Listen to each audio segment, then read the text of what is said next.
Welcome back to 556 Media, and in this video we're going to talk about a firearm that you've probably never even heard of, much less seen. Let's get into it.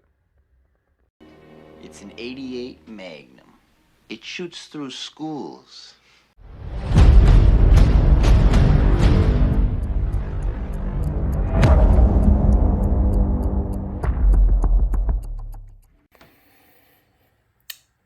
And here's a very rare firearm for you to see. This is the SP Cottrell Son flashlight revolver combo. The patent dates, the Canadian patent date is December 26th, 1922. The United States patent date is July 10th, 1923. This is a very rare firearm, and this was given to me by my grandfather when I was, I wasn't even a teenager then. It's in its original condition as he presented it to me. Can't just move because I'm trying to keep it in frame. I used a punch to keep it standing sort of in a position you could see it. But as a combination 2-cell flashlight, 2D cell flashlight using a 1920s era bulb, which is still in there and still works. I tested it years and years ago. I've never fired it. However, the cylinder does cycle. The trigger works fine. But again, a very rare firearm. And SP Cottrell Son is out of Buffalo, New York. Let me show you a close-up of the patents and the manufacturer information real quick now.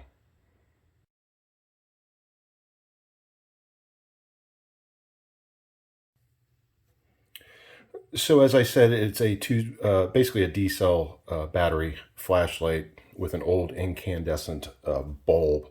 And I do know the bulb works. I do know the flashlight part functions. I am not and have not going to test fire the actual revolver itself. I don't want to break anything. This is a very rare firearm, a historic piece.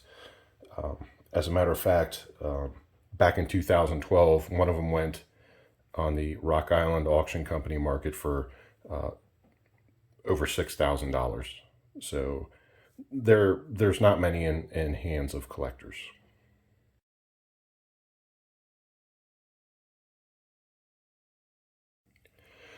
So a brief mechanical overview. It's chambered in 22 rimfire. It's either 6 or 7 rounds in the chamber. I'm not really sure. I'm not going to test it out. What I did test out is it does accept 22 long rifle rimfire rounds, so it would probably take 22 long rifle, 22 short at a minimum. It has a nickel finish. There's a folding trigger, as you can see, right here. On the opposite side, and you're going to see the quick punch that I'm using to stabilize it, there is the switch for the flashlight right here, forward and back. That's all it does. And as far as the chamber goes, it's an open chamber cylinder, so there's nothing to contain the rounds once they're put in. Essentially no cover or anything like that, at least on the model that I have, or the actual firearm that I have. So you just rotate it, and when you want to empty, whether you want to empty a live round or a spent cartridge, as you can see, there's a hole right here. You can push through a small rod or pin to eject the round or the spent casing. So it's pretty cool.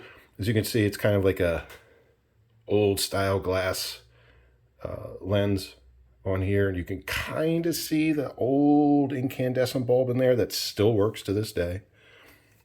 But you'd unscrew that end cap, put your 2 D-cell batteries in, got a working flashlight, pop your rounds in the cylinder, now you got a flashlight and a gun.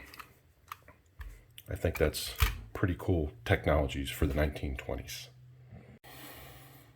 All right, so as I said, my grandfather gave me this. I actually own this rare specimen of a firearm. There's some glare. It's kind of hard to shoot because it's chrome plated. And I think I've mentioned the history of my grandfather. He was a colonel in the United States Army. He served during World War II. He was in Berlin. He was also in the OSS, which is the Office of Strategic Services, which is the predecessor to what's known now as the Central Intelligence Agency, or the CIA. I don't know if this came from there. I have no idea where he obtained this. So it's just something I own, something I thought I'd share with you. It's pretty cool. And you can actually see a variant of this, or not a variant, but this, not this specific one, but the SP Cottrell 22 flashlight in Louis Winant's book entitled Firearms Curiosa. And that's on pages 162 to 163.